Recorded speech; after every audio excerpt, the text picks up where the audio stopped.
Že my sa nehrajme na demokraciu, ale musíme pripustiť to, že my sa nachádzame v nejakej psychologickej vojne.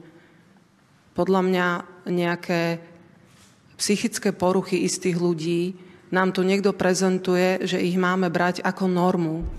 A my ich ako normu nechceme brať, pretože ak má niekto psychické poruchy, tak by mal navštíviť niekoho, kto mu s tým pomôže, hľadať si svojho terapeuta. Toto celé je jedna psychologická vojna.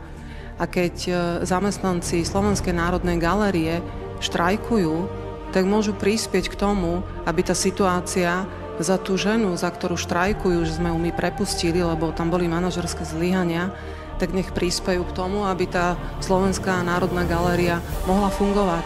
Aby sme tam nezabalovali sochy a neodstraňovali škody, ktoré spôsobila predchádzajúca pani generálna riaditeľka. Takto by mohli ukázať tú svoju lásku k tej kultúre.